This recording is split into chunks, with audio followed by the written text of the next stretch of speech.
ഈ ഒരു സഖ്യത്തിൽ കൂടി കേരളം എന്തുകൊണ്ട് ഒരു ഗുജറാത്ത് ആയിക്കൂടാ? നമസ്കാരം. വോട്ട് ബാങ്കിനായി ജനങ്ങളെ വർഗീയമായി ഭിന്നിപ്പിക്കുന്ന പോളറൈസേഷൻ, അതാണ് ഗുജറാത്ത് മോഡൽ എന്ന് ഞാൻ ഒറ്റ വാക്കിൽ പറയും. മതനിരപേക്ഷതയും ജനാധിപത്യവും ഉയർത്തിപ്പിടിക്കലാണ് എന്നാൽ കേരള മോഡൽ. കേരളം എന്ന് കേട്ടാലോ തിളക്കണം ചോര നമുക്ക് ഞരമ്പുകളിൽ.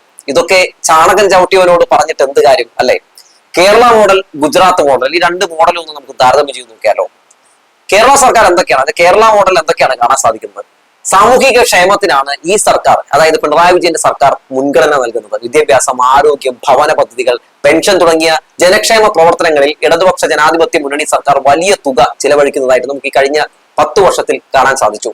സാക്ഷരതയുടെ കാര്യത്തിൽ രാജ്യത്ത് ഒന്നാമതാണ് കേരളം എന്ന കാര്യം പറയാതെ പോകാൻ കഴിയില്ല. ശിശുമരണ നിരക്ക് ഏറ്റവും കുറവുള്ള സംസ്ഥാനം, അതിദാരിദ്ര്യമില്ലാത്ത രാജ്യത്തെ ഏക സംസ്ഥാനം. ആലോചിച്ച് നോക്കണം, ഏക സംസ്ഥാനമാണ് ഈ തുരുത്ത്. വ്യവസായ സൗഹൃദത്തിൽ നമ്മൾ ഒന്നാമതാണ്, വിദ്യാഭ്യാസ രംഗത്ത് നമ്മൾ ഒന്നാമതാണ്, ആരോഗ്യ രംഗത്ത് രാജ്യത്ത് നമ്മൾ ഒന്നാമതാണ്, മതനിരപേക്ഷതയുടെ കാര്യത്തിൽ അത് ഉയർത്തിപ്പിടിക്കുന്ന കാര്യത്തിലൊക്കെ നമ്മൾ ഒന്നാമതാണ്. വർഗീയ കലാപങ്ങളില്ലാത്ത നാടാണ് നമ്മുടെ കേരളം.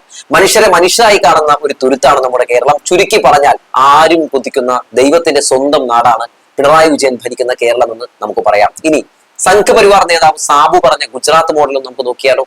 മേലെ പറഞ്ഞ എല്ലാ കാര്യത്തിലും ലോക തോൽവിയാണ് കേട്ടോ നമ്മുടെ ഗുജറാത്ത്. വർഗീയ കലാപത്തിൽ ഒഴികെ വ്യവസായ സൗഹൃദത്തിലാണെങ്കിലും, ശിശുമരണ നിരക്കിലാണെങ്കിലും, സ്ത്രീകളുടെ ആരോഗ്യ വിഷയത്തിലാണെങ്കിലും, പോഷകാഹാരക്കുറവ് വിഷയത്തിലാണെങ്കിലും, ഏതെടുത്ത് നോക്കിയാലും ഗുജറാത്ത് എപ്പോഴും കേരളത്തിന് താഴെ തന്നെയാണ്.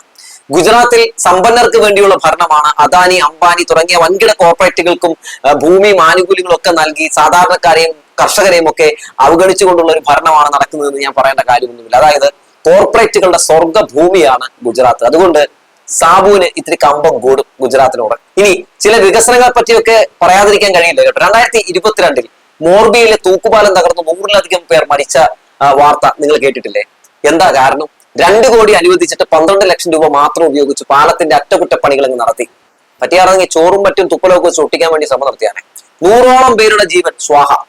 കേരളത്തിൽ പിണറായി വിജയന്റെ ഭരണകാലത്ത് ഇങ്ങനെ ഒരു സംഭവം കാണിച്ചു തരാൻ കഴിയുമോ? ഇനി ദളിത് സ്നേഹവും അത് പറയാതെ വയ്യ. ഊന സംഭവം തന്നെ നമുക്ക് എടുക്കാം. 2016 ജൂലൈ 11 ഗുജറാത്തിലെ ഗിർ സോമനാഥ് ജില്ലയിലെ ഊനയിൽ നടന്ന സംഭവമാണ്. അതായത് പശു സംരക്ഷകർ എന്ന് അവകാശപ്പെടുന്ന ഒരു വിഭാഗം ആളുകളുണ്ടല്ലോ, കുറച്ച് സംഘപരിവാരങ്ങൾ, അവർ ഒരു ഗ്യാങ് ആയിട്ട് വന്ന ദളിത് യുവാക്കളെ ക്രൂരമായിട്ട് മർദ്ദിച്ച സംഭവമാണ്.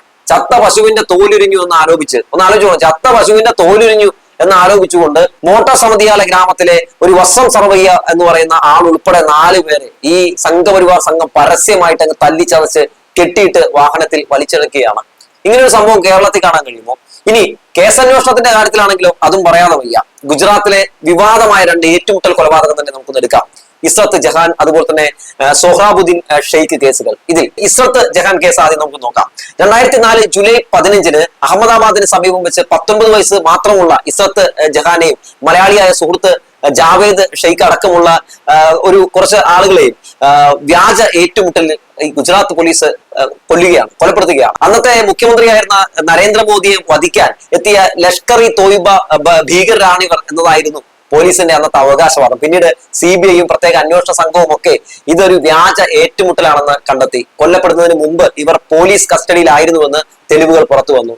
ഇനി സൊഹ്റാബുദ്ദീൻ ഷെയ്ഖ് കേസാണെങ്കിലോ 2005 നവംബർ 26 ഗുജറാത്ത് രാജസ്ഥാൻ പോലീസ് സംയുക്തമായി നടത്തിയ ഏറ്റുമുട്ടലിൽ സൊഹ്റാബുദ്ദീൻ ഷെയ്ഖ് കൊല്ലപ്പെടുകയാണ്. ദിവസങ്ങൾക്ക് ശേഷം അദ്ദേഹത്തിന്റെ ഭാര്യ കൗസർ ബിയും കൊല്ലപ്പെടുന്നു. 2006 ഈ സംഭവത്തിലെ ദൃക്സാക്ഷിയായിരുന്ന തുളസിറാം പ്രജാപതിയും കൊല്ലപ്പെടുന്നു. അതായത് ഇന്നത്തെ പ്രധാനമന്ത്രി, അതായത് അന്നത്തെ മുഖ്യമന്ത്രി, ഗുജറാത്ത് മുഖ്യമന്ത്രിയായിരുന്ന നരേന്ദ്രമോദിയെ വധിക്കാൻ പദ്ധതിയിട്ടിരുന്ന ഭീകരനായിരുന്നു സൊഹ്റാബുദ്ദീൻ എന്നാണ് പോലീസ് അന്ന് പറഞ്ഞിരുന്നത്. ഈ കേസിൽ 2018 ഡിസംബർ 22 പ്രതികളെ മുംബൈ CBI കോടതി തെളിവുകളുടെ അഭാവത്തിൽ കുറ്റമുക്തരാക്കിയ കാര്യം കൂടി ഓർമ്മപ്പെടുത്തുകയാണ്. കേരള പോലീസ് വേ, ഗുജറാത്ത് പോലീസ് വേ. ഇനി കേരളത്തിൽ കേട്ടുകേൾവി പോലും ഇല്ലാത്ത ചില വർഗീയ രക്തച്ചൊറിച്ചിലുകളുടെ കഥ കൂടി പറയാതെ എങ്ങനെയാണ് ഗുജറാത്ത് മോഡലിനെ പറ്റി പറഞ്ഞ് അവസാനിപ്പിക്കാൻ കഴിയുന്നത്?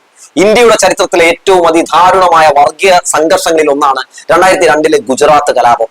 2002 ഫെബ്രുവരി 27 രാവിലെ അയോധ്യയിൽ നിന്ന് വരികയായിരുന്ന സബർമതി എക്സ്പ്രസ് ഗോദ്ര റെയിൽവേ സ്റ്റേഷന് സമീപം എത്തുമ്പോൾ ഒരു കൂട്ടർ തീ വെച്ച് നശിപ്പിക്കുന്നു. ഈ സംഭവത്തിൽ 59ഓളം പേർ കൊല്ലപ്പെടുന്നുണ്ട്.